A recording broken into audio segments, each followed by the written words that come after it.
Hello and welcome back to UnHerd Ideas. I'm Florence Read. One of the many clashes currently happening inside the modern feminist movement is between the sex-positive feminists and the sex-negative feminists that some people call the prudes.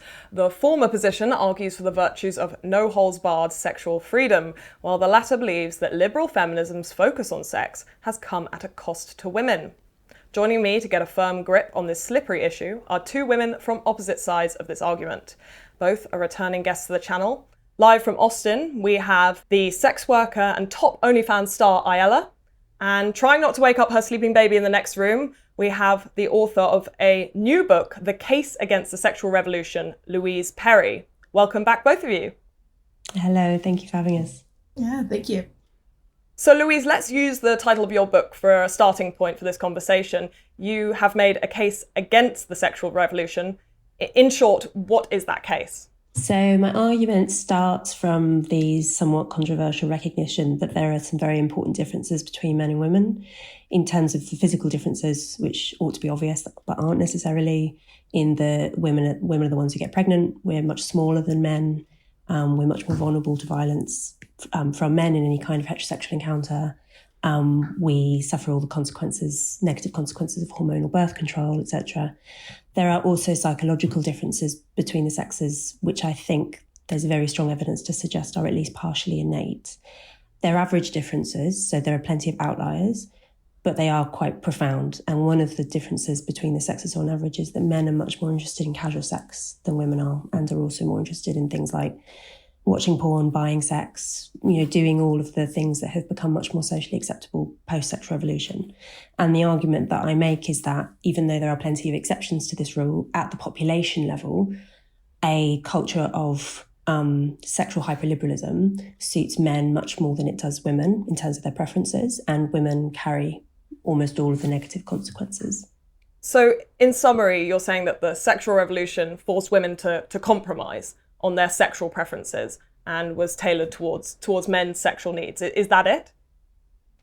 So the sexual revolution encouraged women to behave, to imitate masculine sexuality, is basically what it is. And I think that en masse is not good for women, for the well-being of women. So Aella, you are a porn performer. Do you think that you are imitating male sexuality in your everyday work? Yes. I mean, a lot of what you said, I don't disagree with. There's definitely porn is purchased mostly by men. Men are typically the primary consumers of the content that I create. There basically don't exist any female purchasers of porn. I mean, very, very, very tiny percentage. So yeah, it's pretty male oriented in regards to the actual paying money for it. I mean, a good chunk of women do in fact watch porn, but don't typically pay quite as much. I think the Pareto distribution is what's going on in porn, right? That women will, the mild to moderate porn consumers are more likely to be women, but the really heavy users are overwhelmingly male. And also sex buyers are overwhelmingly male. It does even out a little bit if you include consumption of erotic content at all. So if you are doing erotica, then the gap starts to close a bit, yeah. So if we accept that porn is engaged with more by men and maybe it is driven towards a male viewer, for obvious reasons, what's the problem with that? Louise, what is your issue with the male-dominated world of sexuality? So I think the problem you have with women being encouraged to imitate masculine sexuality, let's go masculine because obviously there's the average difference, but that not all men necessarily fall into this category. There's a big range. There's actually a much bigger range for men, interestingly, than there is for women. As with many male and female traits, you have men who are off the scale in terms of their sociosexuality, which is the term psychologists use to describe desire for sexual variety. And then you have plenty of men who, behave like lesbians basically in their day-to-day life. So there's a massive range. The problem, though, I think for the vast majority of women with imitating masculine sexuality is, one, the physical consequences, the fact that we're the ones suffering all the consequences of hormonal birth control that have to be gone through in order to have casual sex. We're the ones having unwanted pregnancies, going through abortions, or having unexpected children arriving in our lives. At the end of the day, men can cut and run in a way that women can't. So there are all sorts of, very concrete ways in which women are bearing the brunt of negative consequences of casual sex. I think there's also the psychological dimension, which is a bit more difficult to talk about, but which I think is very profound. You know, there are lots of ways in which male and female sexuality differs. One of the ways in which women are quite different from men is that we have a much lower sexual disgust threshold. It's much easier for us to sort of get the ick in a sexual encounter. Women tend to be much, much choosier about their sexual partners than men are.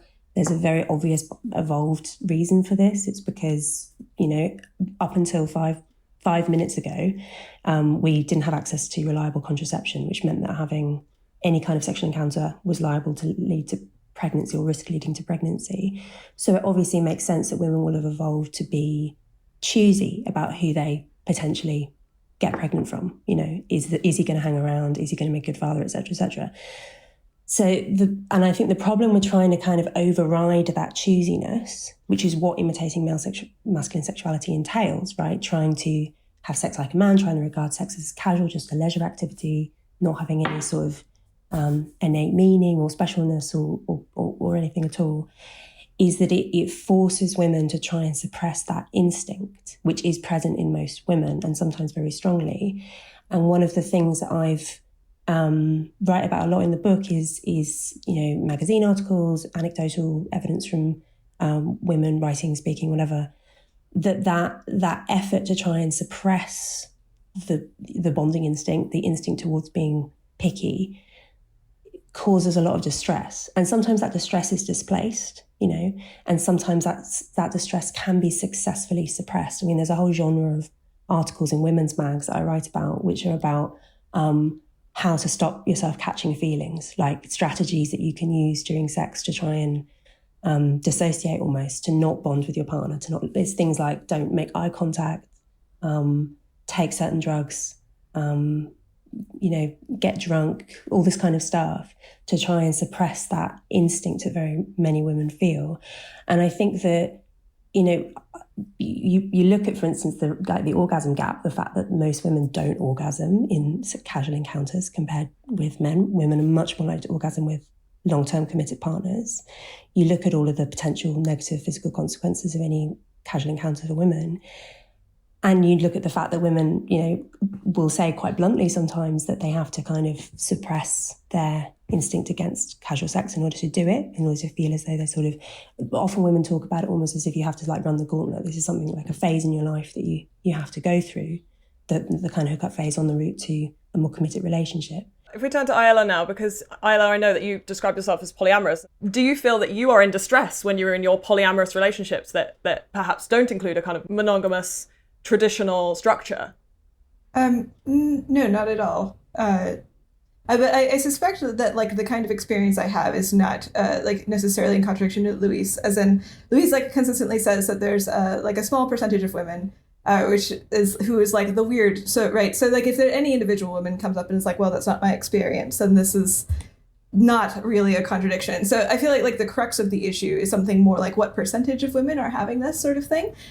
Is this thing sort of inherently damaging? I also want to point out that the original question was something like, is it bad that porn is targeted towards men? Which was, I'm still curious about the answer to this thing. But I think like a lot of the things like I kind of loosely agree with. Like yes, casual sex is very different for men and women. Men and women evolved with very different sexual strategies. But it feels a little bit like pulling out all of the like worst possible framings and collecting them together into one thing that is like technically true, but like overall kind of feels like a vibe that misses a lot of really important stuff about female relationship to sexuality. And so there are a lot of points that I would have to go through very carefully. But in regards to myself, polyamory has been absolutely fantastic. I knew that I was poly as soon as I heard what it was. I was like, oh, that's clearly what I am. Let's dig into some of those points then. What are the things that you pick up on there and what Louise was saying that you maybe disagree with? But there's something like, for example, I reported like a dislike of casual sex after the fact. I believe that this is generally true. People are kind of unskilled at casual sex. I went through like kind of like a couple different phases of casual sex myself. And the first phase where I was like, let's go try this was pretty terrible, understandably. Like, not for me, but it was just, like, unskillful, right? Like, no orgasms. I was like, wow, that was kind of unfulfilling. They seemed to get a lot more out of it than I did. This is very true. But there's also like a frame of hindsight, right? Where like if you are told often that casual sex is bad for you, you're going to reparse casual sex as having been bad for you. Like one example that is kind of like this is I lived in a house full of cam girls for a year. We were like very close. We all did basically the same work. We worked together. We like talked about our deepest hopes and dreams, right? And we weren't like, we didn't hide anything. We bitched about it quite a lot. But you fast forward, almost 10 years now, and one of the girls there has happened to date a bunch of men who like really don't like sex work. And she, in my opinion, sort of revamped her past in order to be like, that experience was damaging for me. And I was like, bitch, I was there. I heard you talking about it at the time. There was no hint that any of this was bad for you. It's just after, when you enter a culture that's feeding you this information, that you should feel bad about what you went through, that you're going to like reverse sort of develop this narrative.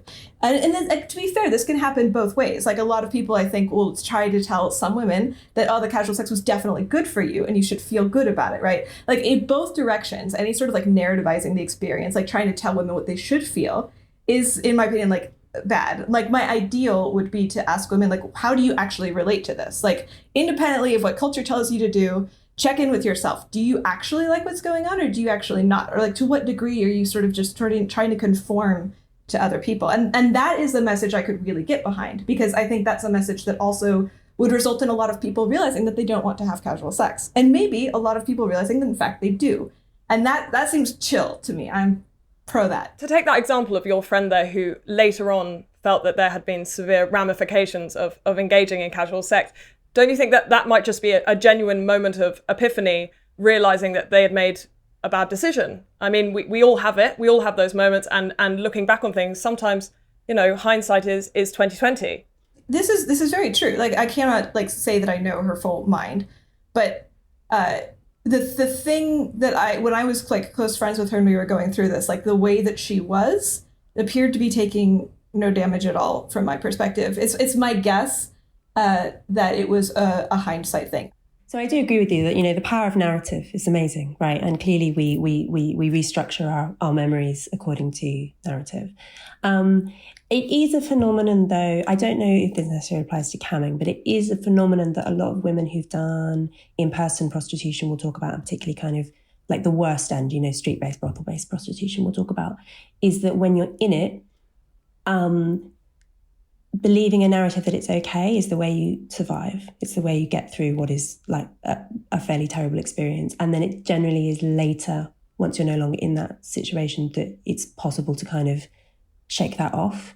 So Rachel Moran, for instance, who's the author of Paid For, who was prostituted as a teenager, she has described that process almost as being like in an abusive relationship. Though being prostituted as a teenager is a very different situation to what we're talking about here, which is consenting women, going into sex work under their own volition. But it's an important counterpoint. She would have said at the time that she was there of her own volition, and she carried on doing it, after she passed the age of consent. But we would all agree that she was not able to consent at that age. We're talking here about people who are fully able to consent, sound of mind, and in many ways are taking a job in the same way that you might take a job in a factory that you don't want to do. There are many jobs that people do that are unpleasant and they have to do for money. What makes sex work any different to that, Louise? So I think that I describe this idea, right? The idea that sex is like any other kind of social interaction, whether, paid for sex, any kind of sex is just comparable to working in a factory, to shaking hands, to making coffee, going surfing, whatever, like neutral activity you want to compare it to.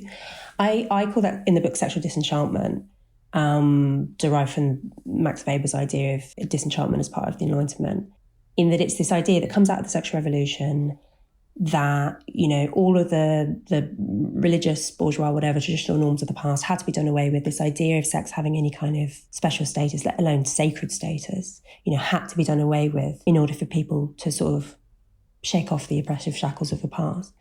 And I think the problem with that idea is, twofold. One, I don't think actually people believe it in the vast majority of cases. Aella might attribute this to a sort of sex negative culture, so we can talk about this. But in terms of how people actually live their lives, they overwhelmingly don't behave as if sex is like anything else.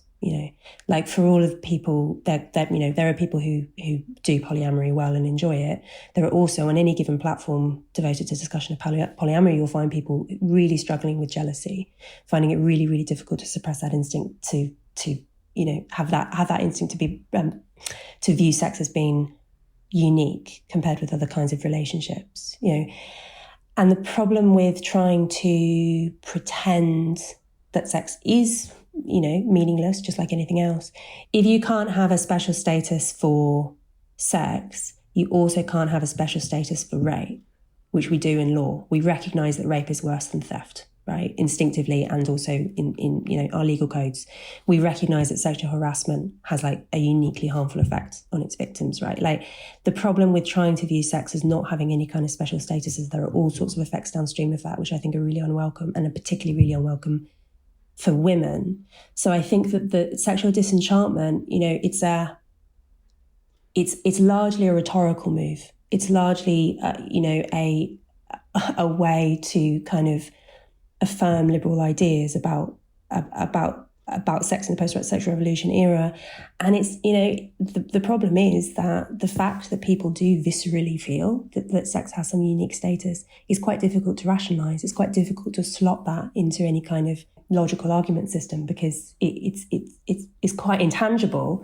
If we call it sacredness, Aella, do you think that sex is sacred? My guess is that sex has like a greater flexibility in like meaningfulness than maybe what I'm hearing from you. Like I agree that for some sections of the population or like sociological or social narratives or something, like sex is treated like very seriously. And in other types, it's kind of not. And my guess is that people are much more flexible along the spectrum than you might think. Like I worked at a factory, terrible hours, and then I escaped that into sex work, and eventually into prostitution. And like from my experience, I like after I did this, I was shocked that people had placed so much meaning on it in a way that prevented me from escaping like terrible jobs to begin with. Because like I didn't go straight into sex work because of that meaning that people placed on it. And then when I did, I was like, fuck, that meaning that people loaded up onto sex like prevented me from living basically my best life. And I know a lot of other sex workers who feel the same way. And I'm not saying that everybody should. I also know some sex workers who tried sex work and they were like, shit, like I can't not have the meaning here. But there's lots of like changes, right? Like you can shift from one section of meaning to the other. And so I think my problem with this is not that we're saying that sex has a lot of meaning, but rather like eliminating the possibility that we can remove that, or that for some people, this is the correct way to approach the situation. It feels also like kind of like double standardy for people to be so concerned about me as a sex worker and to consider this to be like a reflection on my life and stuff. And the factory was horrible. It was horrible. And that was another thing that in hindsight, I also rationalized. Like when I was working at the factory, I was like, this is fine. This is my life. This is what I have to go through. And then after I got out of the factory, I was like, wow, I was actually suppressing so much of myself in order to handle this. And I think we do this all the time. We all go through the thing where, like, right now, we're living lives where probably if we got transferred to an alien planet that had, like, zero scarcity, we would look back on our current lives right now with a lot of horror.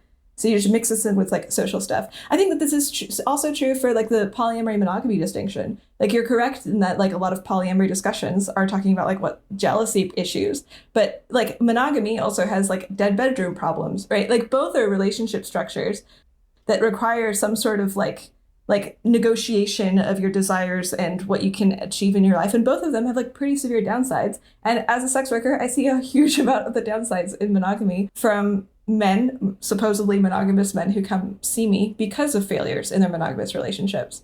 Like it feels like my overall issue here feels like people are pointing a tighter laser eye at like the non-standard, non-normal, the deviant types of sexual approaches than they are at the conservative, like socially accepted ones. So talking about your case specifically, Aella, you say there that you've got husbands coming who maybe their marriage has broken down. If you were not there to service the kind of the needs that they then had, do you think that they would turn back to their wives and have a frank conversation about their sex life? Or do you think that you are offering them a way out? Well, so my data set is basically, I would ask the guys that I saw, are you married? And if they said yes, then I would ask, so why are you seeing me? So I get like sort of, it is like a little anecdotal here. But the general sense that I got was that most of them had wives that weren't interested in them anymore. Basically wives that had like a bunch of kids or like were, had health issues, and basically just their sex drive was zero. And sometimes I would ask like, well, have you considered like bringing it up to her? Like, have you talked with her about it?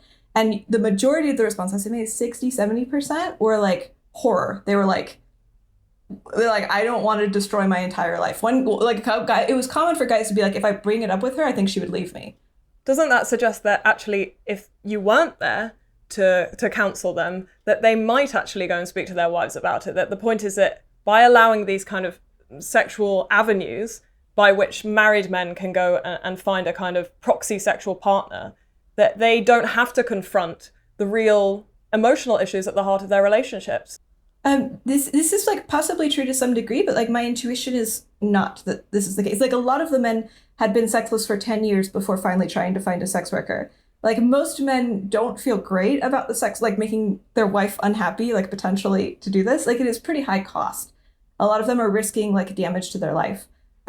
Most guys I talked to, I got the impression that they had made at least some effort. Not some of them, no. Like, I'm not going to say that every dude was like this. Some guys were like, fuck it, like I don't give a shit. Like our relationship is totally separate from this, and I'm just gonna like fuck other people because that's what I want. Like I totally admit that there were some guys like this, but it was not the majority. In fact, I got the impression that seeing these men actually like probably helped save them from divorce, because like their other option was not talking to their wives. Their other option was leaving their wife because they couldn't talk to their wife. Right. So it was sort of like this safe, tiny outlet that allowed them to maintain longer, more dedicated relationships. Presumably their wives would have left them that they'd known, though. So this was a secret encounters. Yeah. Monogamy clearly has its downsides too, that everything in the whole entire world has trade-offs, right? That's like a fundamentally conservative insight. I think though that, and I completely take your point that there are some people for whom polyamory is great. There are some people for whom sex work is great. There are some people who are just temperamentally much more suited to, non-conventional sexual lives. And, you appear to be in that category, along with many other people. I completely accept that. I think the problem, though, is that if we only look at the individual level, if that's the only unit of analysis that we have, thinking about individual preference, I mean, even aside from the fact that individuals are fallible, I mean, as you were saying, that when you were working in a factory, your narrative was self-protective and thinking that it was okay, and then later you realised it wasn't. I mean, we as human beings have an amazing capacity for self-deception that I think all of us can, personally attest to. So, there's that, like how do people actually assess whether what they're doing is really good for them and whether they're going to regret it in the future, which is, genuinely very difficult.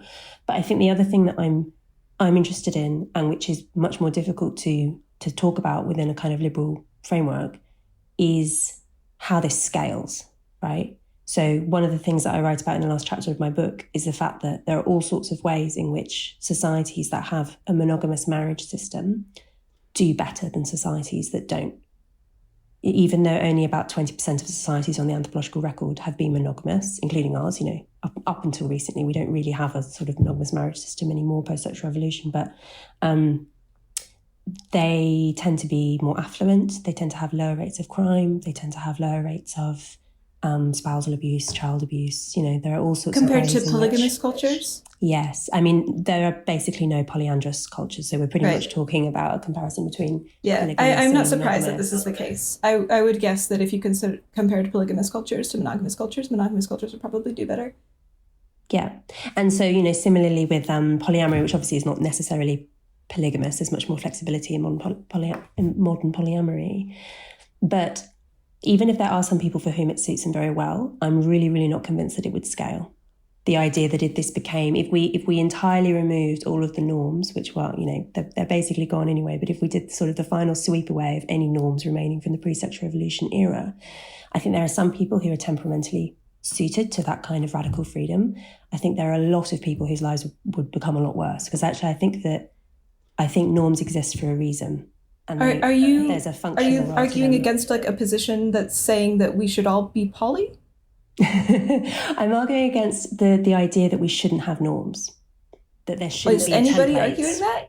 Well, you were suggesting earlier that there's this kind of too much critical attention paid to so-called deviant forms of sexuality and not enough critical attention paid to traditional forms of sexuality, I presume with the idea that actually the traditional forms, really do deserve much more of a kicking than they've had. And I'm coming to their defense. I'm saying that if there are things like monogamous marriage, which have proven over very many centuries, millennia, to produce very safe and stable societies compared to their realistic alternative, not compared to a utopian alternative, compared to a realistic alternative that has actually occurred in other parts of the world and other eras. Are we making a grave error in tearing down those norms, not knowing what the likely consequences would be at scale? Yeah, I mean, I agree, Chesterton's fence is a thing, right? We don't have a good idea of what it's going to look like to have a polyamorous culture. But one, I suspect, the thing that I'm advocating is that people check in with themselves with what they really want. And my guess is around 70% of people would be kind of mostly monogamous. And maybe 30% of people would be kind of mostly polyamorous if they did some sort of genuine checking, very loose numbers. So the kind of society that would result out of this would be still mostly monogamous. Second, we don't really have a good comparison with polyamory. We have the comparison with polygamy, which has downsides for very clear reasons that to me polyamory does not. We have the problem of the males that can't get partners, the competition among males for very limited females, which is we're post birth control at this point. And like you say, this does change a lot. We're now able to explore sexuality fully. And I feel we don't know what the future is. And I'm down with being cautious and being hey, is this going to systematically not meet the needs of someone? But if you have each individual checking in with themselves about what their needs are, then this seems kind of okay to me.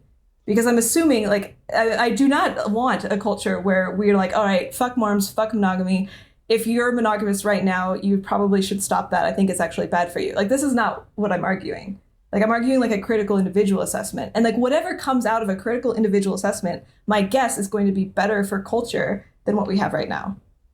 I agree that polyamory is different from polygamy. Having said that, if you look at things like dating app data, we do seem to have when you lift the monogamous restriction, right? When you're able to have when it's become socially acceptable to have simultaneous or concurrent partners, as is now the case in the kind of casual sex culture, we have an amazing capacity to kind of wend ourselves back towards a polygamous system. I mean, that is basically what you see on dating apps, where you have high status men attracting lots of partners and the bottom 80% of men attracting very few at all. You do end up... Is this not the case for women too? Well, women, it's easier for them to... Well, women get attracted towards, being the multiple girlfriends of the high status men. There's that asymmetry there where women are much more... The hypergamy thesis, right? The women are much more drawn towards higher status men, meaning that higher status men tend up accumulating wives, which is exactly, I say wives, partners, but that's exactly what the polygamous system is. That is exactly as, seems to be actually our species' default. And since we've, post-sexual revolution, since we've removed the previous expectation of monogamous marriage, that seems to be where we are headed back. And I worry that we set out to do kind of utopian new forms of human relationships, bearing in mind, of course, that we do have the pill. There are certain ways in which we have a completely different material set of circumstances from our ancestors. That's true. We also have things like antibiotics to deal with sexually transmitted infections. There are different parameters within which we're working. But equally, I think, is it more likely that we're going to end up with a kind of much better utopian system that's completely brand new? Or is it more likely that we're actually going to end up with an old system which is worse than what we had before? Yeah, there's a couple of points here. One is I agree that dating in general is not equal or something. But we also have a thing where in a polyamorous culture, if a lot of women are dating the top alpha male, those women are also free to engage sexually with people who are not the top alpha male. So we have something a little bit trickle down. I also did a survey of around 5,000 people in relationships and found that the satisfaction for polyamory. So I asked them on a scale, how poly are you on a scale from 1 to 7, and had them rate a bunch of factors about how they view their relationships. And it was very much a U shape. So people who are extremely monogamous or extremely polyamorous have basically the same relationship satisfaction. But people who are like not fully, that's where the relationship quality really takes a hit. So this seems to indicate to me that there's some sort of like stable version of polyamory, but like you have to kind of take it like as a whole group as opposed to like certain bits of it. If we're talking about our utopian society here, maybe it's polyamorous, maybe it's monogamous. Is there an ideal when it comes to how we build our relationships? Louise, do you, for example, disapprove of Aella's work as a sex worker? In your ideal society, would OnlyFans not exist? Disapprove is not a word I would use. I think that it is clearly the case that some individuals do well on OnlyFans. You know, most don't. I think we agree on the fact that OnlyFans is insanely unequal, and the vast majority of content like YouTube creators or don't like make any Twitch. money. Yeah, all publishing. Yeah. This is true of all sorts of things. I think that the problem with normalizing OnlyFans, making it seem especially attractive, is that the vast majority of women in particular who become content creators are not going to make any real money and are likely to suffer negative consequences down the track, potentially in terms of things like harassment, stalking, whatever that they might receive from clients. But I think actually more profoundly in terms of their future relationship prospects. So if we're just taking a utilitarian perspective here, the majority of women are being harmed by OnlyFans rather than being helped by OnlyFans. Would you get rid of OnlyFans tomorrow if you were the matriarch in this new society? I think it would be better if OnlyFans didn't exist. That's not the same thing as saying that I think it should be banned, because there are obviously all sorts of downstream consequences of that kind of legislation, which might do more harm than good. I think it'd be very, very difficult to ban OnlyFans or similar sites, but I think on balance they have a net negative impact on society. Would you approve of OnlyFans if, say, before signing up, a girl got like statistics on how likely it was for her to make various amounts of money? Like 90% of creators make under like $1,000 a month or something like this. I think that would be good. I mean, I imagine the platforms would not want to do that because it's obviously going to limit their profit-making ability. I think that would be good. I think, honestly, the other thing that I would want a lot of young women who are naive to be aware of is the fact that even though we no longer as often talk about the sexual double standard, and even though men are less likely to admit to the fact that they still ascribe to the sexual double standard, they do.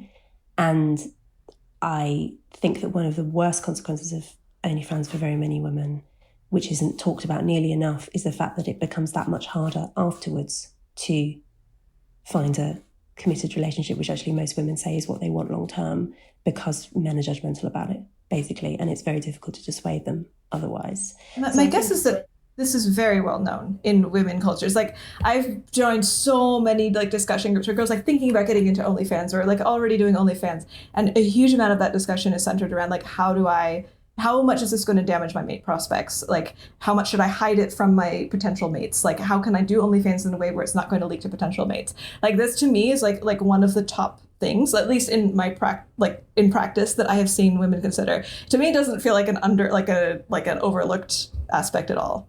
I guess it depends on your sampling, but I would say that it's just as important to know that as it is to know your likelihood of making any money. Doesn't that suggest we should be driving towards a society which is more sexually open than we even are now? Because I suppose if we got into a place where nobody had any taboos around sex work, then we wouldn't have to deal with that problem.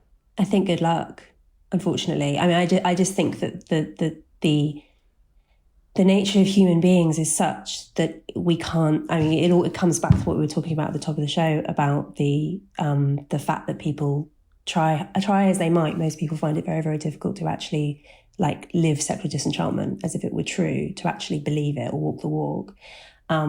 We seem to have a very strong instinct towards regarding sex as being special. Men seem to have a very strong instinct towards mate guarding. Trying to dissuade people from feeling this way is a serious uphill struggle. And I think any kind of political project based on the idea that we can undo human nature is one that's doomed to failure. I think I'd like generally mostly agree with this, but also there's something like for a small example, I was raised in very conservative culture and I was very unattracted to men who had long hair. And then when I moved to like a liberal culture, after a while, I started to become attracted to men with long hair, which was very surprising to me. I did not think that this was possible. And I think this is something like changing culture, like changes signaling in a way that I didn't anticipate. Like in this new culture, like men having long hair signaled masculinity, or like signaled the sexually desirable things. And it was like the under thing that mattered, not necessarily the signaling. And similarly, I think there's like cultures that I've entered that changed my, like the way that I viewed like the sort of thing that you're describing, like how much people are upset at you if you're sexually promiscuous. And it's like really robust subcultures. Like I've never had a problem with being a sex worker. Like I've never once have had a point where like I wanted to date somebody and they wouldn't date me because I was a sex worker, because of these really, really robust cultures. And these cultures are pretty sustainable. Like I know a lot of people who have kids who are also poly. And I'm down with like you arguing that maybe this is like a small percentage of the population. But from my experience, it feels like a very real and sustainable percentage or something.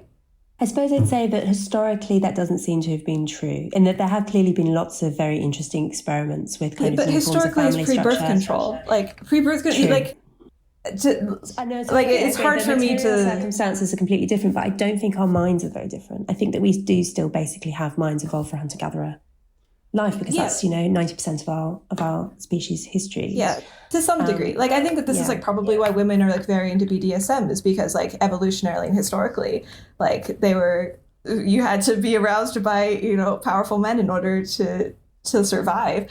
But like also to some degree, like a lot of it is quite cultural too. Like we've seen like a lot of different sexual structures throughout history, and people inside those structures seem to be like, this is chill and normal, and like I'm not really that upset by it. So I do think that we have like a little bit more flexibility with like the sexual structures that we have, at least evidenced by my exposure, like going between cultures where I'm like, oh, this is normal, and everybody just treated it as such. So both of you seem to be arguing there that there's a certain amount of nature involved here, and we're trying to push against nature and to impose social norms upon it. Is there an argument for letting nature run riot and just allowing people to kind of tap into their most primal selves? I think the problem with that, I guess that the idea being just sort of absolute liberation, just allowing people to make whatever feels right to them. I mean, I'd say one problem with that is the fact that some people have, dark, destructive, horrible desires. Actually, probably a lot of people do. Like human sexuality is not necessarily nice and pro-social at all. And so you have to think about how you're sort of going to manage the desires of people that are like when that desire is necessarily destructive to others. So that's like one difficult problem. The other difficult problem is that we're not dealing with a level playing field on a biological level. And this is what I brought up right at the very beginning, the fact that we've got basically one sex is much more vulnerable inherently than the other sex. And how do you deal with that asymmetry, even in a world with birth control, even in a world with antibiotics and all the various things that we have?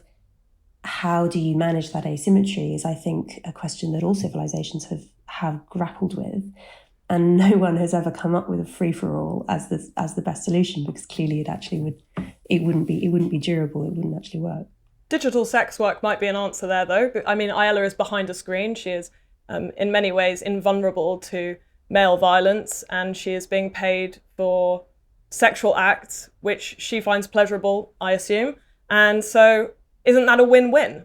Or, I mean, a step further in sex robots, right? Like that's potentially where we're headed. And then there would be no ethical issues in terms of the consent of sex robots and so on. And, it would bypass all of the kind of feminist arguments over sex work that have been going on for so long. I think, though, that there are some... I mean, I'd be interested to know what Aella thinks about this, actually. I think that there are some potentially really grim consequences for men, actually, from sex robots becoming normalised. The focus is normally on the ill effects on women, but I actually think that, having a class of, like, men who basically just spend all day indoors playing video games and having sex with their sex robots seems like a fairly bleak future for that portion of mankind. Yeah, I mean, it seems nicer if they could have access to real women. Like, I would be sad. Like to be, I used to do OnlyFans, but to be clear, I've also been an IRL prostitute. Also have been subject of male violence in that case as well. But I like, out of all of the sex work forms that I have done, the in person feels the healthiest to me for both me and the men. It feels like the others feel like some sort of like weird warped version of human interaction that feels like it kind of objectifies us both more. And like it's like safer to some degree. I mean, but you can take steps to be safe in person. I like in my opinion, like the healthiest future society, like the dominant form of sex work would be like human to human, eye contact, skin contact, like just like God intended, you know? So what about these sex robots? I mean, that's certainly not what God intended, but it's a lot safer for everyone involved, isn't it? But are we optimizing for safety? Like I'm down. Like there's ways to optimize for safety. So sorry. There's a lot of points in here. One, like sure, I like the idea of sex robots existing. I think like if men can have like an outlet that they need that is affordable and accessible to them, this seems good. I'm like generally pro people independently pursuing what they want. And if that's sex robots, then go for it. I'm not really too worried about this having like impacts on things. Like I did a study just recently with 20,000 men and found that like the amount that they watched porn and the types of porn they watched was like basically not correlated with anything else I tested.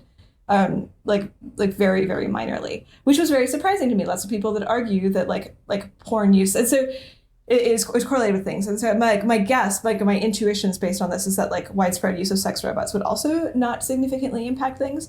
But I don't think we have good data on this. So I don't have like very strong intuitions in any direction. It's mostly like, I'm not sure. We'd have to like do a study or like interview a bunch of people to sort of find out how this is impacting them. So do you think that the skin to skin contact, as you said there, is superior to this kind of digital sex work that we're talking about? Yeah, absolutely. Because it's like, it's just, it feels really dehumanizing. Like I said, for both parties. With like OnlyFans, I'm not dealing with a man, I'm dealing with the collection of men. I'm dealing with like the statistical likelihood of man clicking on this thing. It's very robotic. It's like I'm just treating men for like the money they have to offer. And similarly, the men, this is encouraging men to treat women the same way. Like you have like 1 billion women and it's sort of just like cycling through them. You're not really developing a relationship with any of them. And again, I am pro people pursuing what they want in their own time. I'm happy OnlyFans exists. But I noticed it was much better for my mental health to do it in person. It just felt so much better and more fulfilling to be able to touch an individual person. Are we suggesting that it's sacred though? I mean, Louise, you started our conversation by talking about how sacred sex is and the act of sex. Would you say that in-person sexual contact is preferable in some way to this new digitized form of sexuality? So I think that if you could somehow arrange it so that the only people who were selling sex of any kind, you know, let's say in real life prostitution, just for the sake of argument, were people who, you know, had a vocation, right? Genuinely didn't find it distressing, genuinely had like safety systems in place to reduce risk. I mean, we know that the risk is still extraordinarily high for sex work compared with other lines of work, but you know that there are ways of reducing risk, etc. And you know, if we could kind of, and if the only men buying sex were, you know, filtered for non-aggression and all this kind of stuff, you know, like the perfect system, then maybe. The problem is that I don't think it's possible to have that perfect system because, I mean, all societies have prostitution of like varying scales. It's basically a solution to the sociosexuality gap, the fact that men are on average much hornier and much more desirous of sexual variety than women are. Prostitution is a way of kind of bridging that gap by providing men who aren't otherwise getting the sex that they want access to a class of women who are like reserved for that purpose. The problem is that the prostituted class of women in all times and places are not necessarily women who are happy to be there and are temperamentally well suited to it and are safe, etc., etc. They're so much more likely to be women who are there because they're poor or because they have some other kind of like difficult life circumstance, like drug addiction or pimping or whatever it is, that means that they're forced into that situation because there just aren't enough women who are really happy to do it to meet the demand. And this is the reason behind the Nordic model where the buyers are criminalized and the sellers are decriminalized, in that it disincentivizes men from buying sex and therefore means that the supply is reduced because the demand is also reduced. And so you end up with fewer women trafficked in particular, but also fewer women who really don't want to be there because of other kind of coercive circumstances ending up in prostitution. So I think that I can agree that there are like perfect scenarios. The problem is that when we're talking about policy making or lawmaking, or even just thinking about like norms, we're not dealing just with perfect situations. We're dealing with reality. I think I share like Louise's perspective in that, like, I want people to do what feels good for them, but also it feels like a little unfair. Like if a lot of the radical feminists had their way and got to protect women against sex work, I would have had much worse options when I was trying to escape like the factory work. I wouldn't have had that option. Like it wasn't my first choice. I didn't want to do it, right? Like I was not happy about it.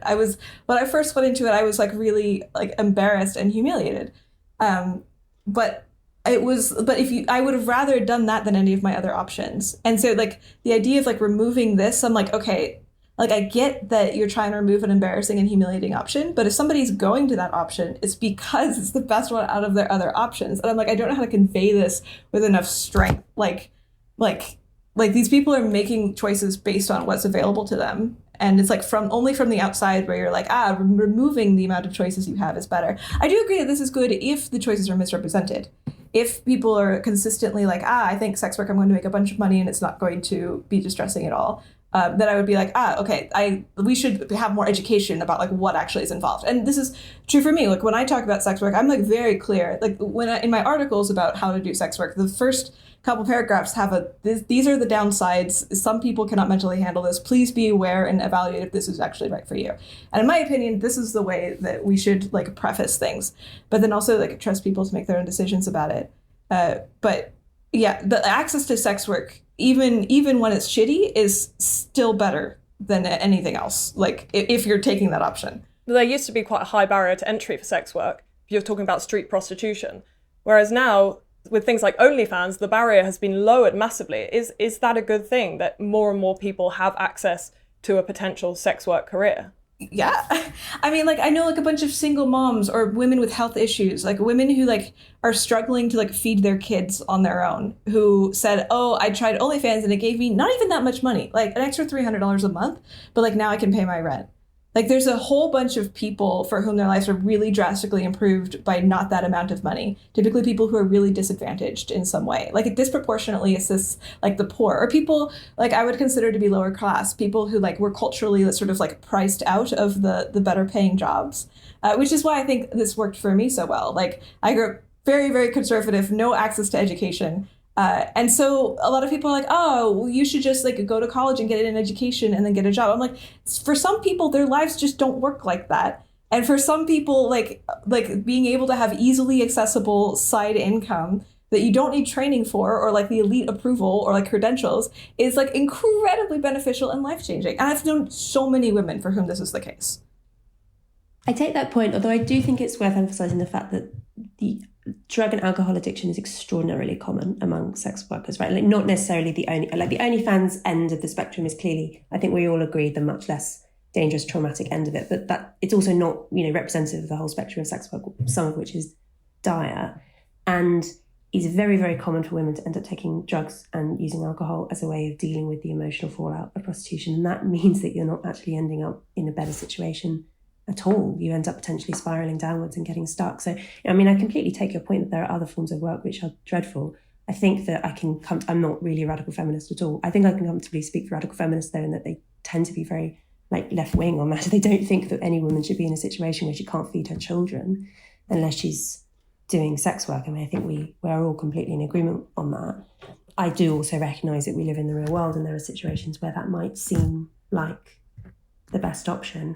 I mean, the other problem, of course, being that until you've actually because sort of lay people's understanding of the sex industry tends to be very poor, it can be very difficult to know how you will find prostitution until you've actually done it. So saying at the outset, I think I'm well suited to this, I think it will be fine. I've read through my checklist of warnings and I think it's fine, isn't actually quite the same as actually doing it. Because as we've been talking about, sex has this kind of very visceral effect on people. It's very, very emotional. It can be very hard to rationalize it or even to have insight into your own, your own emotions, your own desires. I think this is particularly true when people are young.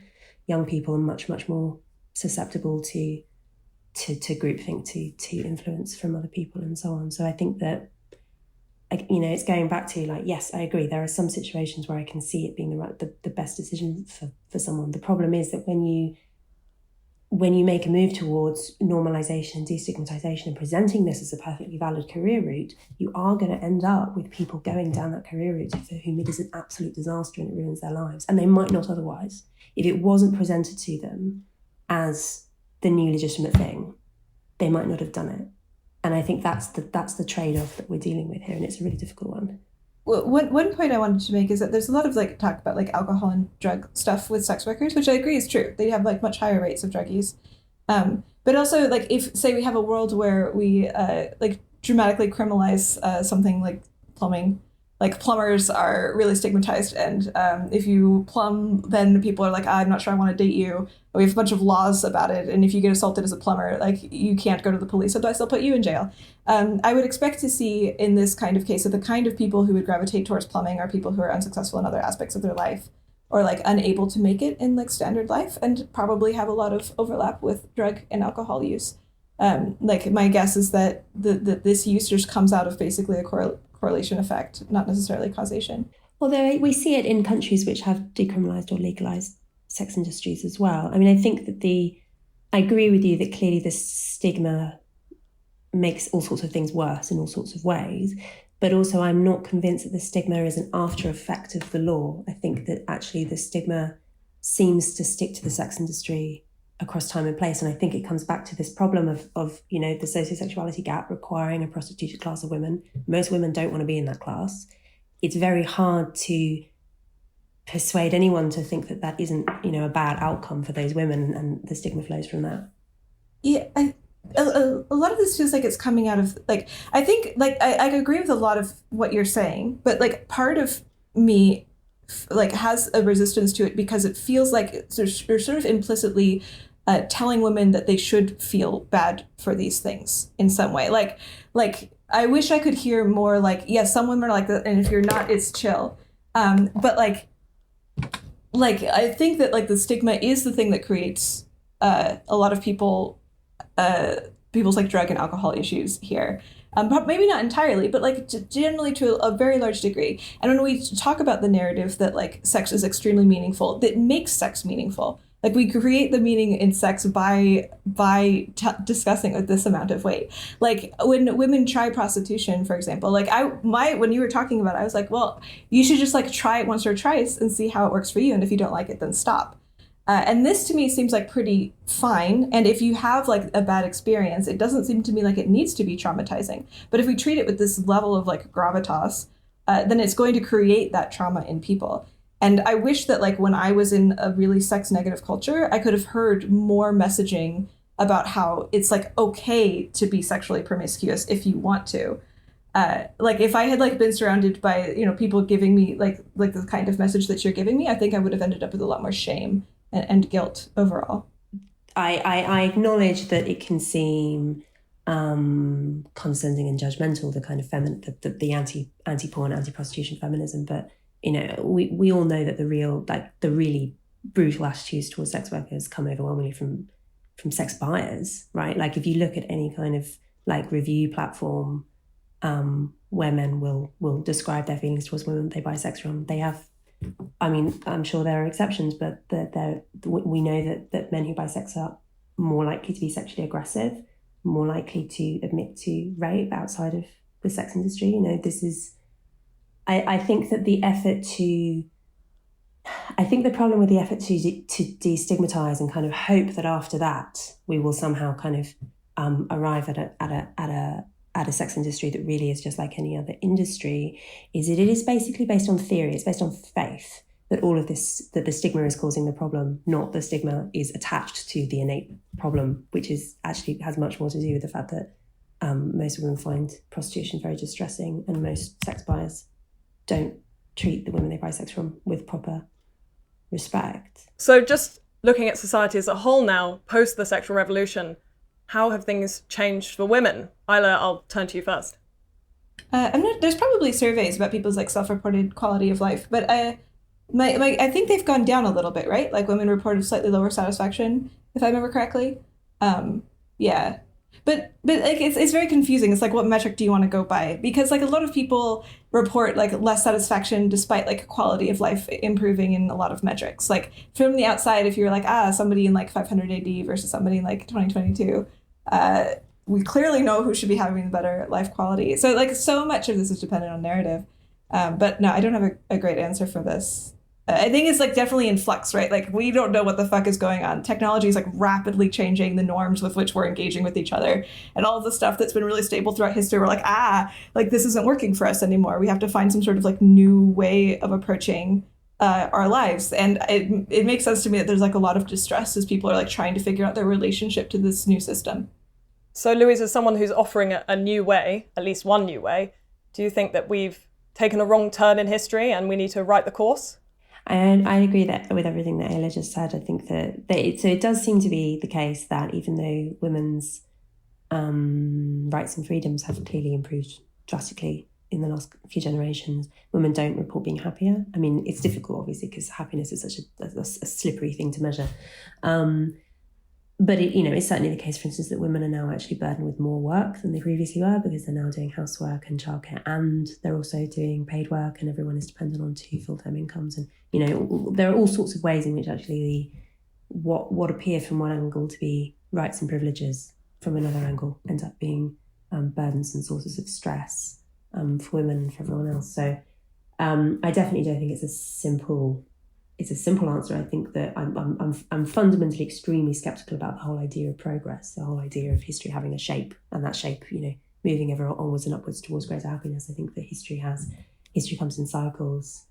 It's very complex. Everything has trade-offs, and I think that as Ella says, we are reckoning with these vast material changes. The one that I'm primarily interested in my book is the pill, but it's not by any means the only change that we've seen in our lives and are continuing to see. And I think actually if you look at, I basically don't accept this idea of like the great woman theory of feminist history where the thing that drives feminist change is like particularly charismatic women. There clearly have been charismatic women, but I think the thing that's driven change for women has primarily been technological, and the washing machine, the tampon, whatever you want to name. And the points, if you look at the history when you see feminist thinking flaring up, tend to be at the points where you have some important material flux. So you have, the internal combustion engine, and you have suffrage, and you have the Second World War and the move away from industrial economy, and then you have the second wave. And I think now possibly there is another flare up, and there's another kind of reckoning with feminist ideas, because we're seeing the next revolution, which is the online revolution. And I think it's really important to be thinking about sexual difference in that space, because it may appear as if we are just kind of these genderless, economic units who can all participate in the knowledge economy on a completely even footing and stuff. But actually, sexual difference exists, and it will persist until, I guess, the transhumanists finally have their way. And Aella, do you feel that you're an agent of change in this kind of peak of the sexual revolution, or this new revolution that Louise is talking about? An agent of change. I feel like I just want to defend people like me. Like it feels like especially in recent years, it's been increasing. It feels like I'm like fighting against this push of people who feel like they're like disrespecting me because solely of my sexual promiscuity and like the way that I like to approach sex.